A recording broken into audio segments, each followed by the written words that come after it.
For us it was very unusual to find out that the deepest and the first, the most important interest for them is the God.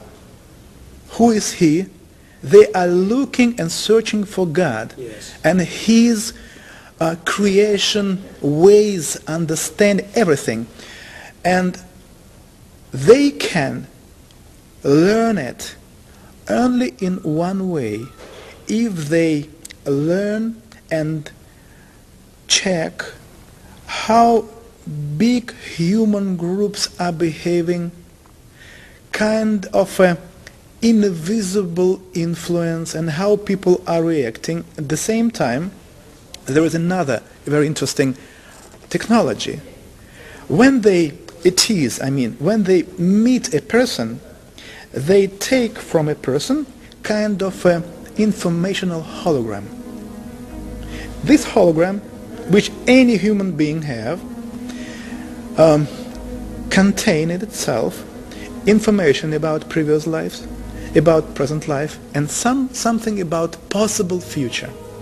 They take this hologram, informational hologram, and then to be able to read it, to decode information, they need to have a special key. This special key is the sample of your way of thinking. For this reason, to have this key, they somehow transmit into your brains a hard idea, like, just an example, you are living wrong. You broke our laws on this planet. This is the reason why very soon, when the sky became dark, thousands and thousands of people will die, and only few of them will stay alive. And at this particular moment, when a human being starts to analyze this information, they just read it, like they take it like from a computer. Hops, that's it. They don't need anything. They take this hologram, they take this key, and then keeping this hologram anywhere there, they can have any information about human being and what's going on with him and his surroundings.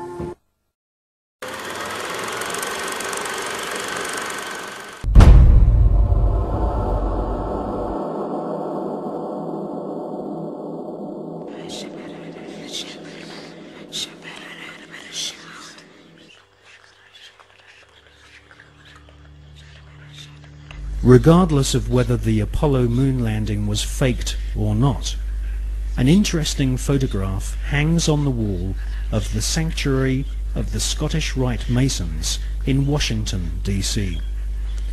This photograph shows astronaut Neil Armstrong holding a Masonic apron over his spacesuit.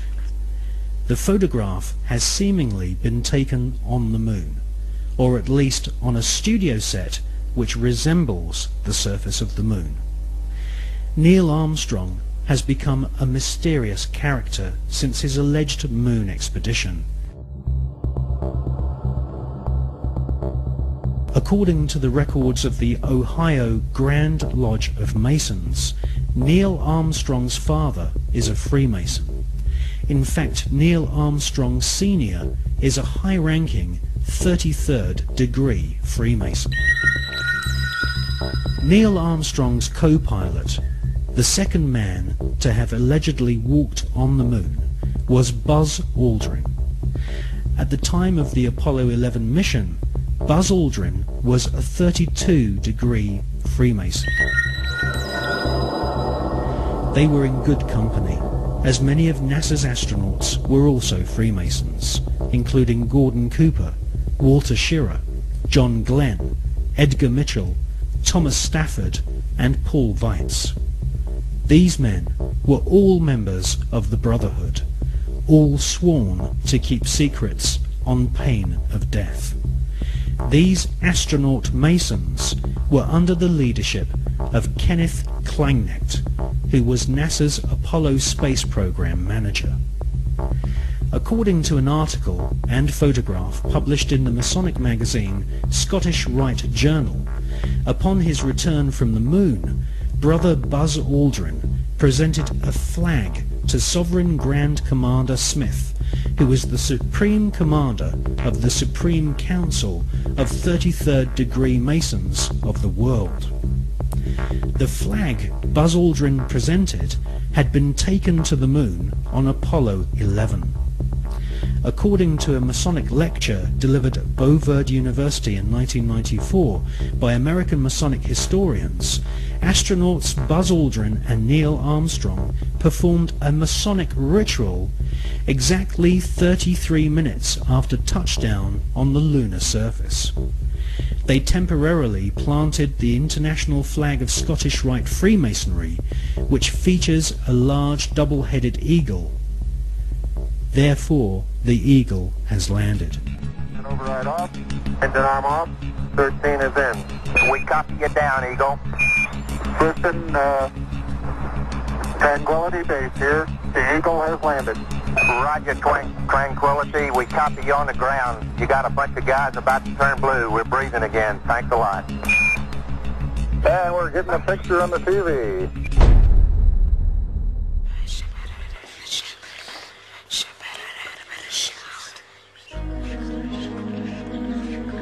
The short Masonic ritual Armstrong and Aldrin allegedly performed declared the celestial body of the moon to be the property of the Masonic God.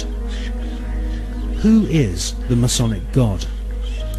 As confirmed by former Supreme Commander of the 33rd Degree and Grand Wizard of the Ku Klux Klan, Albert Pike, the Masonic God is Lucifer.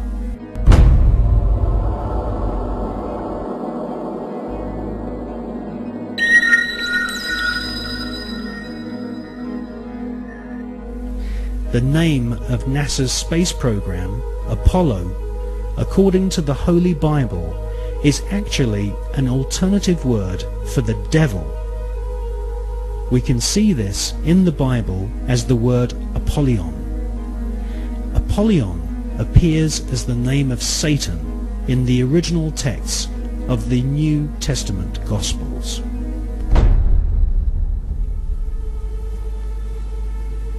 Like Christopher Columbus and many explorers before them, Armstrong and Aldrin used a flag to claim territory for their monarch.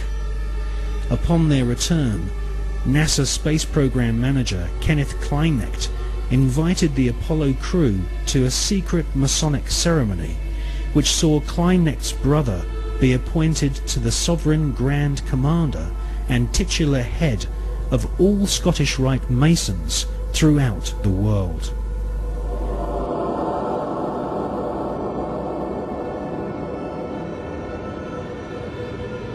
Once you learn the occult significance of words such as Apollo, Columbia, and Atlantis, you will realize that the occultically inspired murdering Nazis who developed NASA's space program have used names which are part of ritual, magic, and the occult. Hawati en Tawi, Tem Jafar Kau, Ta Pen M Awef, Mu F, Ta F, Sem F, Menemenet F Nebet, Hayat Nebet, Henenet Nebet, Jedefuet F, Awet F Haset, Samawu M Sanuet.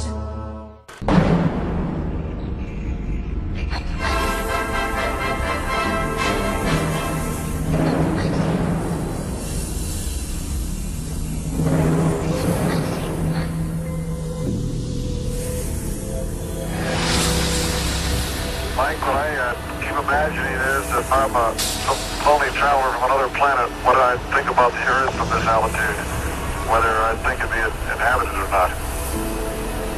You don't see anybody waving, is that what you're saying? Well, I'm just kind of curious whether I would land on the blue or the brown part of the Earth. On the dark side of the moon, the secret face of our satellite planet, which only a few men in living history have ever seen, there lies a star-shaped crater called Parsons Crater, named after the rocket scientist John Parsons. John Parsons is known by several names. He was born under the name